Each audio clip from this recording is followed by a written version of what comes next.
Hi guys, good morning. কেমন আছো তোমরা সবাই? আশা করি সবাই খুব ভালো আছো। Welcome to my channel Cloud9 আর ওয়েলকাম তোমাদের আরো একটা নতুন ব্লগে। আমি আজকে ঘুম থেকে উঠেছি ভোর 4টের সময়, খিদেতে তাও আবার। তো উঠে আগে আমি একটু সাবুদানা খেয়ে নিলাম। কালকে সকালবেলা ব্রেকফাস্টে সাবুদানা দুধ কলা দিয়ে একটা খুব ভালো বানিয়েছিলাম, যেরকম ওই শিবরাত্রিতে আমরা আগে খেতাম। তো ওটা আমার অনেক দিন ধরে খেতে ইচ্ছে করছিল, তো ভাবলাম কালকে ব্রেকফাস্টে খাবো। এত বেশি বানিয়ে ফেলেছিলাম যে পুরোটা খেতে পারিনি, বাকিটা আমি ফ্রিজে রেখেছিলাম। ভেবেছিলাম যে আজকে সকালে ব্রেকফাস্টে খাবো, কিন্তু কালকে রাত্রে আমি ডিনার করিনি। ওই জন্য আমার এত খিদে পেয়ে গেছে, খিদেতে আমি উঠে আগে সাবুদানাটা এখন খেলাম।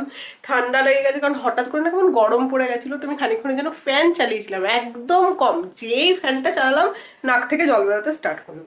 তারপর যাই হোক, আর ঘুম আসছে না, উঠে গেছি। এখন বাজে হচ্ছে 5:30। দেখতে হচ্ছে বাইরেটা অন্ধকার দেখে মনে হচ্ছে আমি রাত্রিবেলা শুট করছি, বাট এখন আর্লি মর্নিং। তোমাদের আগের ব্লগে বলেছিলাম যে আমার স্লিপ সাইকেল পুরো চেঞ্জ হয়ে গেছে, বাট ঠিক আছে। আজকে আমি ফ্রেশ ফিল করছি অনেক সকালে উঠে। আপাতত আমি জানলাগুলো খুলে দিই, মানে পর্দাটা খুলে দিচ্ছি, জানলাটা পরে খুলবো। বিছানাটা গোছাবো, কিন্তু তার আগে আমি একটু ট্রাইপডটা নিয়ে আসি, চারিদিক অন্ধকার। চলো ঠাকুর ঘরটা দেখবো আর দেখাই। বাইরে দেখো একটু আলো ফোটেনি, পুরো দেখে মনে হচ্ছে যে অর্ধেক রাত, বাট 5:30 বাজে। আমার সিংহাসনকে কি সুন্দর লাগে রাত্রিবেলাতে, পুরো মাঝখানে লাইটটা এত সুন্দরভাবে জ্বলে। এটা অনেকগুলো কালার আসতো, বাট এখন লাল ছাড়া আর কিছুই আসে না। আর এদিকে অ্যাকোরিয়ামের লাইটটা জ্বলছে। বাইরে তো আমার বাইরে যেন ইন্টারনেট নেই। আমি প্রায় বোধহয় 4-5 দিন হলো উইদাউট ইন্টারনেটে সার্ভাইভ করছি। উইদাউট ইন্টারনেট সার্ভাইভ করা এই বাড়িতে একটু ডিফিকাল্ট এই কারণে, কারণ ঘরে ঢুকলে নেটওয়ার্ক চলে যায়। তো আমার ওয়াইফাই কলিং অন করা থাকে, ওটা অন করা থাকলে তবে আমাকে কেউ ফোনে পায়, আদারওয়াইজ এই বাড়িতে নেটওয়ার্ক থাকে না। দুটো ঘরে থাকে, এই ঘরে আমার পার্টিকুলার পজিশন, যদি কর্নারে থাকি বা যদি এইখানটা থাকি, মিডিলে কোনো জায়গায় থাকলে নেটওয়ার্ক পাবে না, বা যদি ঠাকুর ঘরে যাই তাহলে নেটওয়ার্ক পাওয়া যায়। তো এটা একটা সমস্যা আছে। বাট আমি 5 দিন উইদাউট ইন্টারনেট কাটাচ্ছি। ইভেন আমি যে ব্লগ বা শর্টসগুলো পোস্ট করছি, এগুলো বাইরে বেরিয়ে নিজের ফোনের ইন্টারনেট থেকে পোস্ট করছি, তো অনেক টাইম লেগে যাচ্ছে। মানে আমি যে ব্লগটা লাস্ট পোস্ট করেছিলাম, ওটা আমার পোস্ট হতে বোধহয় পুরো গোটা একটা দিন লেগে গেছে, কারণ ফোনে অত স্পিড ছিল না। ফোনে আমি বেশি ইন্টারনেট ভরাই না, যেহেতু বাড়িতে ওয়াইফাই রয়েছে। ফোনে যেটা মিনিমাম দরকার হয় সেইটুকুনি আমি ভরাই।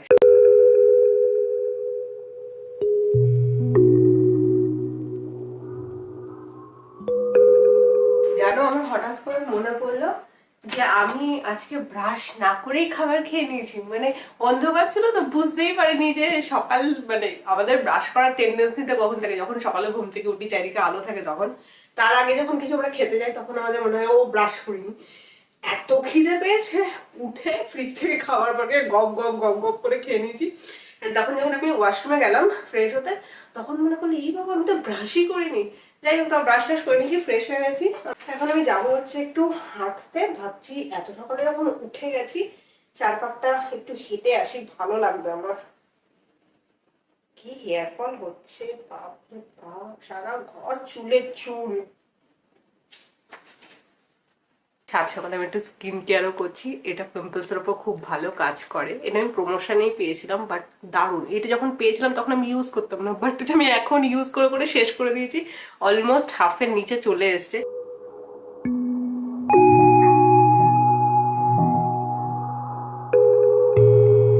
আনাদার প্রোডাক্ট, লিপ বাম, যেগুলোর লিঙ্ক আমার কাছে থাকবে, আমি তোমাদেরকে দিয়ে দেবো, এই ট্যাগ করে দেবো আর কি প্রোডাক্ট লিস্টে। বাট এটা হচ্ছে স্টোর থেকে কেনা মোমোসো। এটা ধরতে, মানে এটা দেখতে এত ডেলিকেট না, আমি একদম ইউজ করি এরম এরম ভাবে যাতে কিছু না হয়ে যায়। তো এইটা হচ্ছে প্যাকেজিংটা। আমি জানি না প্যাকেজিংটা এরকম কেন, দুটোই খোলা যায়। মানে এইটা হচ্ছে অ্যাকচুয়ালি যে স্টিকটা লিপ বামে সেটা, কিন্তু এই দুটো ঢাকনা রয়েছে যেটা এরকম ভাবে এঁটে যায়। এইরকম করলে দেখো কি সুন্দর, একদম ট্রান্সপারেন্ট ক্লিয়ার। এটা খুব সুন্দর লিপটাকে হাইড্রেট করে দেয়। এত সকালে উঠে স্কিন কেয়ার পাওয়া যায়, সেটা আবার আমি করছি। এটার মধ্যে আবার ফুলও দেওয়া আছে, দেখো কি সুন্দর। এখন আমি চিয়া সিড ভেজাবো। এই যে চিয়া সিড, এটা এখন খেতে খেতে না ভালো লাগতে শুরু করেছে, কেন জানি না, কোনো টেস্ট নেই, বাট সকালবেলা এটা না হলে কেমন যেন মনে হয়। এইরকম পরিমাণ আমি দিই, জলের মধ্যে দিয়ে না এটা ফুলে যায় বেশ অনেকটা।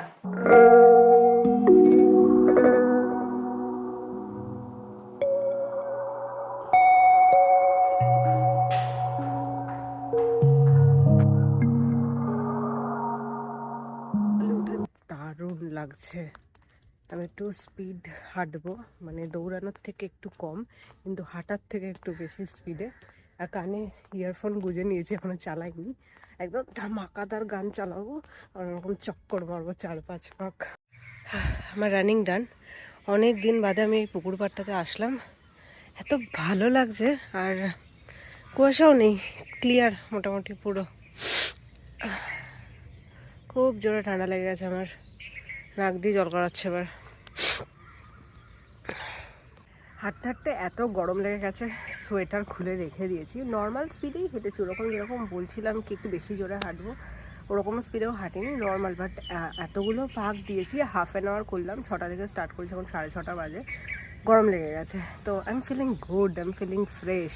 সকালবেলা ওঠার চেষ্টা করবো এবার থেকে। আমি বললাম না আমার স্লিপ সাইকেল পুরো চেঞ্জ হয়ে গেছে। কালকে অ্যাকচুয়ালি আমি অনেক তাড়াতাড়ি ঘুমিয়েছি। কালকে আমার দুটো বন্ধুর সাথে গেছিলাম হচ্ছে আমি চায়না টাউনে। তো চায়না টাউন থেকে ওখানে আমি শুধু স্ন্যাক্স খেয়ে চলেছি। স্ন্যাক্সে এত কিছু খেয়েছি, ওয়ান্টন খেয়েছিলাম। গেছিলাম হচ্ছে হাক্কা ভিলেজে, আর একটা বন্ধু রেফার করেছিল, মানে আমি যাদের সাথে গেছিলাম কি তারা একজন বলেছিল যে হাক্কা ভিলেজে চল, ওখানে খাবার খুব ভালো হয়। তো ওখানে গেছি, ওখানে ওয়ান্টন অর্ডার করেছিলাম। আমি অনেক লেটে পৌঁছেছিলাম যেহেতু রাস্তা অনেক জ্যাম ছিল। আমি গেছিলাম হয়তো 7:30টার দিকে। তো ওখানে এত সুন্দর সুন্দর স্টার্টার খেয়েছি, স্টার্টার খেয়ে আমার পেট ভরে গেছে। তো আমি আর মেন কোর্স খাইনি, বাড়িতে এসেছি। আর যেহেতু আমি লাস্ট মানে কি বলবো কয়েক মাস ধরে 3-4 ঘন্টার স্লিপে আমি সারভাইভ করছি, তো ওই জন্য এসে এত তাড়াতাড়ি ঘুম পেয়ে গেছিলো। আমি বাড়ি ফিরেছি তখন 10:30 বাজে, বেশিক্ষণ ওখানে ছিলাম না। তারপরে ঘুমিয়েছি হচ্ছে তোমার 12টার সময়। বিছানায় শোয়ার সাথে সাথে ঘুম এসে গেছে। আর ঘুমিয়ে পরে আমার দেখছি যে সকালবেলা 4টের সময় ঘুম হয়ে গেছে। তো আজকে মনে হচ্ছে যে আমি অনেকটা টাইম ঘুমিয়েছি এবং আমার স্লিপের কোয়ালিটিটা খুব ভালো হয়েছে। তো আমি ভেতর থেকে ফ্রেশও ফিল করছি। অনেকক্ষণ বসলাম, এবার চলো যাওয়া যাক ঘরে গিয়ে। আবার ব্রেকফাস্ট বানাতে হবে, লাঞ্চ বানিয়ে নিয়ে যাবো একটু।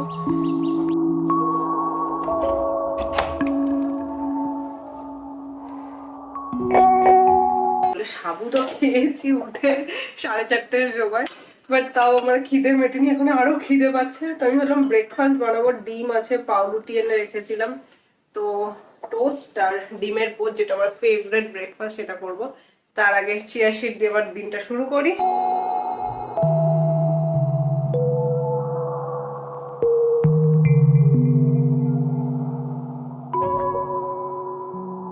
লাঞ্চের জন্য আমি বানাচ্ছি পনির রাইস, যার জন্য এখানে পনির কেটে নিয়েছি কিউব কিউব করে, ক্যাপসিকাম নিয়ে নিয়েছি, লঙ্কা, আদাটাকে গ্রেট করে দেবো, পেঁয়াজ রসুন দেবো না।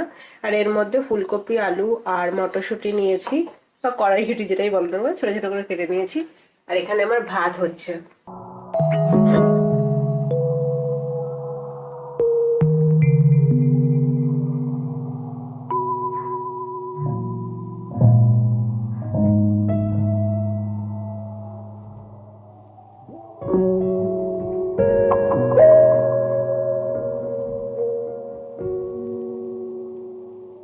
এই হচ্ছে আজকে আমার ব্রেকফাস্ট, ব্রেড টোস্ট, ডাবল ডিমের পোচ আর একটু আঙুর নিয়েছি। রান্না বান্না আমার সব কমপ্লিট, আমি এখন এখানে বসে খাবো। কিন্তু আমার মনে হচ্ছে আজকে রোদ্দুর পুরো মেঘলা, ঠান্ডা নেই কিন্তু কিন্তু মেঘলা। আমি এখন ব্রেকফাস্টটা করে নিই, একটুখানি বইও পড়বো ভাবছি। এর আগের একটা ব্লগে বলেছিলাম যে আমি এই বইটা পড়া এখন শুরু করেছি, বাট এই বইটা পড়তে আমি একটুও ইন্টারেস্ট পাচ্ছি না, আমার একদম ভালো লাগছে না। মুডটা কেন যেন অফ হয়ে যায় বইটা পড়লে। তো আমি কি করেছি, একটা এই বই বার করেছি যেটা আমার কাছে ছিল, এটা হচ্ছে আন্ডারস্ট্যান্ডিং ইগো। এই বইটা খুবই ভালো, মানে খুবই ভালো বইটা। আমি এখানে অনেক কিছু ছোট ছোট জিনিস পড়ছি, যেমন এতগুলো পেজ পড়া হয়ে গেছে। এইটা পড়ে আমার কিন্তু দারুণ লাগছে।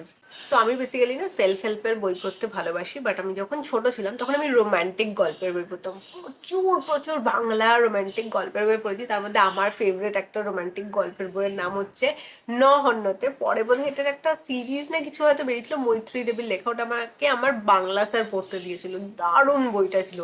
মানে ওই গল্পটা যারা পড়েছে হয়তো জানবে, একটা ফরেনার আর তার এখানে ইন্ডিয়াতে আসা, অ্যান্ড সেই প্রেমে পড়ে তার গুরুর কাছে শিক্ষা নিতে গিয়ে তার মেয়ের সাথে, অ্যান্ড তার সাথে বিয়ে হয়নি, মেয়েটার অন্য জায়গায় বিয়ে হয়ে যায়। ফরেনে গিয়ে সে বই ঠই লেখে। পরে ওনার মেয়েও আর কি লেখালেখির সাথে হয়তো কিছু যুক্ত ছিল। অনেকদিন আগে পড়েছে, আমার স্টোরিটা হালকা হালকা আমি ভুলে গেছি। তো তারপরে ওই ফরেনে যায় তার হাজব্যান্ডের সাথে, কি একটা কোনো কিছু একটা ছিল, উনিও লেখিকা হয়েছিলেন। ওখানে গিয়ে আবার দেখা হয়, অ্যান্ড ওই ফরেনারটা অন্ধ হয়ে গেছিলো। দারুণ গল্প ছিল। তোমরা যদি কেউ পারো এই নহন্যতে মৈত্রী দেবীর লেখা বইটা পড়ো। অফিস থেকে বাড়ি ফেরার পথে সোজা চলে গেলাম রাজেদের বাড়ি, কারণ আজকে হচ্ছে মন্দির প্রতিষ্ঠাতা দিবস। আজকেই প্রতিষ্ঠা করলো, এখানে রাধা কৃষ্ণের মন্দির করা হয়েছে ছাদের ওপরে। এই যে সুস্মিতা, পাশে আছে রাজের মাসির মেয়ে, তারপরে এটা ভাগ্নে রাজের, সাইডে দিদি দাঁড়িয়ে আছে রাজের, ওই যে দেখতে পাচ্ছ কাকু রাজের বাবা, আর এটা হচ্ছে কাকিমা। তো এই মন্দিরটার প্ল্যানিং চলছিল ওদের লাস্ট 2-3 বছর ধরে, অ্যান্ড ফাইনালি ওরা আজকে রেডি করে ফেলেছে। ঠাকুরের দিক থেকে তো জাস্ট চোখ সরানো যাচ্ছিল না, এত সুন্দর লাগছিল। ড্রেসটা জাস্ট দেখো কি সুন্দর। শুধুমাত্র রাধাকৃষ্ণই নয়, এই মন্দিরে কিন্তু শিব ঠাকুরও রাখা হয়েছে। পুরো মন্দিরটাকে রাজ একদম নিজের মনের মতো করে সাজিয়েছে। আমি পুরোটা তোমাদেরকে একবার দেখানোর চেষ্টা করছি। ইভেন ব্যাকগ্রাউন্ডে যে গোলাপ দিয়ে সাজিয়েছে সেটাও রাজ বললো নিজেই করেছে। আমি ওদের বাড়িতে আসলাম প্রায় 8:45 নাগাদ, অ্যান্ড তখনই জাস্ট পুজোটা শেষ হলো। আমি একটু আগে আসলে পুজোটাও হয়তো দেখতে পেতাম, বাট ঠিক আছে, মন্দিরটা দেখে জাস্ট চোখ জুড়িয়ে যাচ্ছিল, এত সুন্দর লাগছিল, ক্যামেরা তো জাস্টিফাই করতেই পারছে না। রাজেদের বাড়িতে আসতে আমার খুবই ভালো লাগে, কারণ কাকিমা এত আদর দেয় আমাকে। আজকে আসার সাথে সাথে 2 গালে এতগুলো চুমু খেলো, ভীষণ মানে ওয়েলকামিং। ওদের বাড়ির প্রত্যেকটা সদস্য, তো আমি ওদের বাড়ি কোনো প্রোগ্রামই জেনারেলি মিস করি না, আমি চলে আসি। ইভেন নিমন্ত্রণ না থাকলেও মাঝে মাঝে আমি চলে আসি। আর এই দেখো এখানে সবাই প্রসাদ পাচ্ছিল, সিন্নি, আমার খুবই ভালো লাগে খেতে, তো আমি ভেবেছি আজকে 1 বাটি সিন্নি খাবো। এখানে সুস্মিতা, তারপর বাড়ির বাকিরা সবাই প্রসাদ গোছাচ্ছিল, আমি পাশে বসে রাজের সঙ্গে গল্প করছিলাম।